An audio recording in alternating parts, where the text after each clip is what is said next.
Mr. B and Kai stand ready to take on the might of Lord Oda. Let's return to the battlefield now. Yeah. So I think it's not. I'm not saying it's the most like refined strategy ever that the computer is playing with, but actually that is what it's generally trying to do. I quite like taking this area here because if you basically what you want to do is you want to get Owari, Mino, and then well, if you get Owari and Mino, and then why so much Mino? Because then you can build up a. I can't remember exactly which three it is. It might be Owari, Mino, and Echizen. Allows you to basically have 3 territories. Oh, as a board, as a good border. There's a line of territories here. I can't remember exactly which ones. That you can have a wall of 3. Yeah. Just like at the moment, we've got 3 territories. Obviously, with the border to there between Wakasa, we've got 3 territories now. Is our front line. As soon as for the next few goes, once I start expanding here, it's going to get messy. Yeah. So you've got to build up your forces first before you take this central part of Japan. Okay. Once you get to here, you can then narrow your front line down to 3 again, and so that's the next target line is there basically. And then from there, this bit gets very messy very quickly because there's some really strange territory shapes around here. So you end up defending on quite a few different fronts. So once we get to the middle there, I might then just try and send out an expeditionary force and try and take. These are the rich lands here. These are like worth 700 or 800 each a turn, so they're worth taking. Also, once you take those, it stops Lord Hojo taking over the whole region because he then focuses on those 2. So, but for now, have we already moved these? No, I can attack. So let's go for wherever it is. Yamamoto, is it? I'm gonna send the general in. It's nice, quite nice. He gets more and more experience. We've won 15 battles, and this will be a pretty easy walkover. Lord Oda is almost definitely gonna just retreat. And you know what? We can really just push the boundaries here because he's not got a lot of forces. Excuse me. I'm very confident in just going like this. I'll have no problems about doing that. I'm just going to move a few troops in. Up here, a couple of warrior monks. I was going to say, I've forgotten those guys that are slowly moving forward. Put them. Oh, I can't put them in there yet because I've got a port. Not your port yet. However, it is being built, nearly there, halfway. So. Might just move them in there because what I don't want to do is lose the river. I don't mind losing Tamba. Wouldn't be a problem if I lost it. It's autumn though. We're about to get our money back, so let's see what happens. Controversial, not fussed about you losing Tamba. I'd have said that was a fairly. No, he's retreating. Yeah, I see. Retreating again. They know when they can't win. I skipped over that, but basically the Emperor of Kyoto was declaring that he was going to support us now because we've taken that region with this region here, which has the Emperor's Palace in, and Portuguese traders, we do not want to do that. I played a game a while ago since we did our first videos for this, and I said yes to the Portuguese traders, and within a couple of turns I had about 15 rebellions, and it was literally game over. Oh, Lord Imagawa has been killed in battle. He has no heirs, and his forces have degenerated into minor factions. Let's have a quick look at the map, see what that looks like. Into the throne room. By the way, I was playing around with the options, and you can. I don't know whether you've got them on this. If I click on him, does he say anything? You should do, yeah. Oh yes, because there's in the options panel at the beginning of the game, there's the option of having his advice or not. Do not raise troops. Oh, he stopped speaking. It was quite short, something about raising troops. I think he was going to say, do not raise troops more than once, or basically, I think the gist of it was, don't raise more men than you need. Yeah. Whereas at the moment we are trying to take over the whole of Japan, so we do need quite a few. As you can see, Lord Hojo, the purples. That's similar to, oh look, he's taken a bit. Sagami's gone from that's purple. It was black before. These two I think were black when we looked just now. So Lord Hojo's already looking stronger. Lord Oda's the one who's taken out Lord Imagawa. He's killed him. But look, Lord Oda's straight away looking weaker because we're coming now, and he's going to get squeezed out on all. Oda's in the worst position. Yeah, he's getting surrounded. Lord Wesaji in the blues. He's got this little circle up here. He's holding on for dear life. He's not going to last much longer. And Lord Takeda's not going to last much longer. But it's very quickly going to be us versus Hojo. So we need to keep that in mind, because if you just sit back on your laurels, Hojo sweeps over here and suddenly you find yourself against a very rich and powerful enemy. So we've got 5,000. Very much the end game. Yeah, battle. You got to keep the end game in mind, because you can't just sit back. You could just sit and develop all these territories. Yeah. But if you do that, he will then consolidate and then become very powerful to deal with. What I'm going to do though is I've got 5,000. I'm going to build a... Is that a full citadel already? Oh, we've gone for it. Okay, I'm going to start building my geisha assassination places. Training camp. So I've got 2. No, I've only got 1 citadel. John O's geisha squad. I can do with a second citadel, because the geisha take a long time to train. So 1 is not quite enough. So where's our next biggest castle? That's a large castle. Let's develop Aki into a second one. That'll do. 2 should be enough, because they are expensive to build up. So you have to literally have a citadel, and then you have to have the top level ninja training school, and the top level which one is it? It's the this one, the tea house. So you got to build up the tea house, you got to build up the ninja house, and you got to have a tranquil garden, and you got to have the biggest citadel. So it's a lot of expense. So we'll do it twice, and then we can build up our geisha as well. We can demonstrate what their powers. That might be our end game. But for now, we're going to take on. Oh, look, he's left Omi wide open. He's run out of troops basically. He's done a Dicky, and he's put all his troops into 2 territories and not spread them out evenly over all his territories. So lesson for you there, Dicky. You can look. This is how you do it. You just half your army, drag them out, and then you can split them up. It's not difficult to separate your armies out like that. Or you can do it individually if you want to. There we go, and then you can defend. However, in this instance, we're going to go full on attack. I'm going to move them in there because they're clearly happy doing that. I'm going to move my reinforcements into there to stop them from jumping out and taking that territory back. I think I'll leave... You've got that... Oh, okay. Leave a couple of archers there, they'll handle it. Put them in there. Put them in there. Put them in there. Put them in there. That's the Yamashiro. Yeah. Is with the Emperor. Emperor. You're not going to leave anyone in there just in case? Population loyalty 513%, but that was with the army in. Yeah. But what I can do now is split the slot up. I can pop Yeah, I was there. going to say move some chaps. And then I think I'll leave them there. Just obviously he's got quite a big army there. Yeah. That's the balance there, isn't it? So he's unlikely to attack, and if he does, I'll be able to defeat him. Although, where did these guys come from?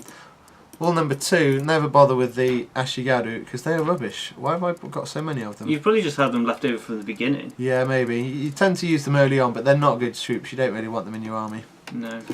So, how are we doing over here? We have money. We should start building. So let's build those ports I was talking about earlier.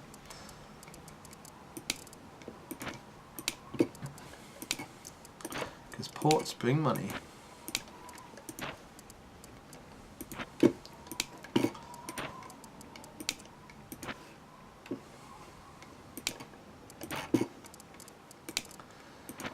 Right. Oh, and we can get these slightly closer to the front line. See, they're now miles away from the front line. Although if I get Issa, that's got a port. We're already. So that's good. Right, let's see what happens. We've spent all our money again, but you don't want to sit on your money, really. It's all about investing it. Right. Now I've attacked on quite a few fronts. I might pull back. Oh no, he's retreating as well. Yeah. See, I could pull back on this, although, you know what, it's very close. I've got, what have we got? 100 archers. I think we can go for it. Yes, go on. Command the attack personally. Absolutely.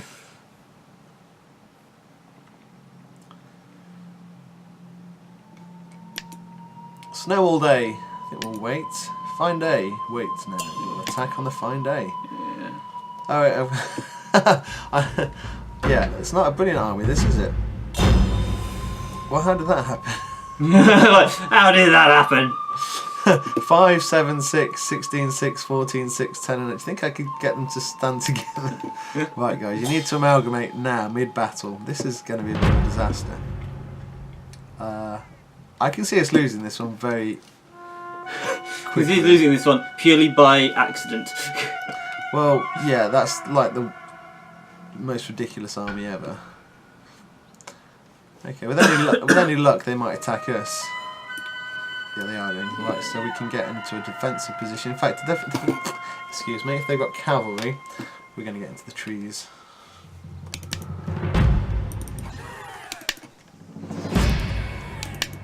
Yeah. Again, just reminding Dicky of that other nice little shortcut there of selecting your particular troop types with the old. It's the control key again, isn't it? Yes. Yeah. So you don't need to create groups. I find creating groups can make the game quite complicated because you suddenly have different units. Yeah. I personally prefer to keep my units all individually, and then when I click one, I just click that one. But if I want to select a whole group of units, so in this instance, control, double click on one of the samurai, and you get all the samurai. But bear in mind, they're not going to all go to where I clicked. They're going to go into a proximity around that spot. So as they're moving, I can then refine where I ask them to move, just so they're all in the cover of the trees. But it's good to just get them moving together initially.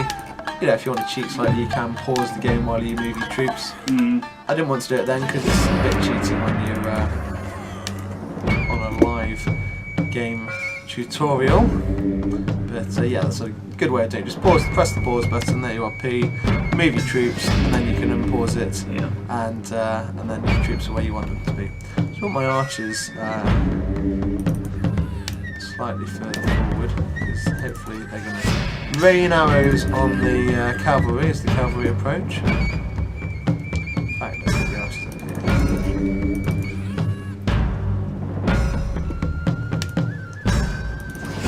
It doesn't really matter that my troops are really messily deployed, because they're just where I want them to be, and they'll sort themselves out, and when the enemy attacks, I can, you know, move them to where I need them to go. The main thing is to have them close together, so you know What's where he they attacking you with? are. A lot of archers, a lot of cavalry, and samurai.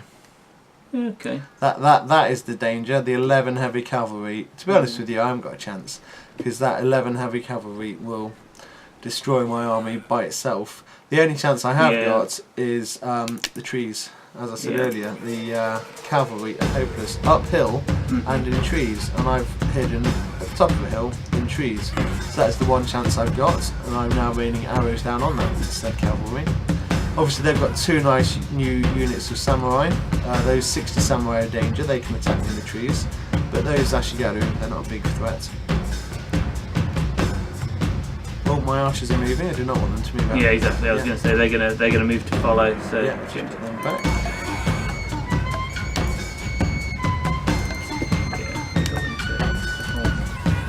Pulse is a good option, but they've already started to move. Oh, So just back where I want them. The only problem here is that we are the ones attacking. So what he could have done is just stood still, and we'd have had to attack him. But he seems to be running, so that's good. He's lost 3 men and then run away. That is quite cowardly. Yeah. That's it, really. Yeah. That was quite easy. Considering we were pretty sure we might have lost that, considering our unit sizes. If the AI had, bearing in mind that he was defending and I was attacking, if the AI had done the sensible thing and stood still, he would have probably won. Yeah. But because he came to me, I was able to take up a good defensive position and then had a big advantage there. But yeah, I mean that's what happens because we're playing the standard difficulty, aren't we? If you go to expert, the AI would probably make you come to him. That's a surprising victory. That's good. In fact, have we now captured? Oh no, he's escaped. No, yeah. Because he was in that battle. That's sneaky. Because you can't, as a player, you can't do that. If you retreat, you'd have retreated to the castle. But there we go. So yeah, you see these 3 provinces here. Yeah, that's my target. I mean, as it is, I've got 3: Ise, Omi, and Wakasa. But I can push on to Owari, Mino, and Echizen, and then I've got a nice border there. Look how quickly we've taken that territory. Yeah. That's good. In fact, that's going to fall very quickly. We can push straight away. Except we're trapped in Iga, so we just need to move our troops. Put them down there for now. Hang on. They were. Oh yeah. See what you're doing. Yeah. Might just leave a few behind. I was going to say I'd leave more in there because there's more than... Yeah. The more troops you have in a territory, in this instance where you've got troops in a castle, the more of your own troops you've got, the faster that will fall. Yeah. Also, the less likely they are to rebel and try and attack you. Or rally, I should say, not rebel. Right, have I built a port there yet? No, that was...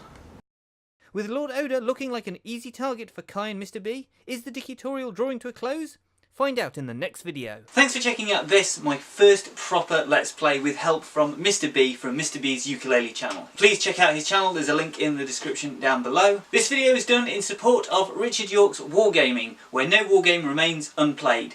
Please check him out here on YouTube and consider supporting him over on Patreon.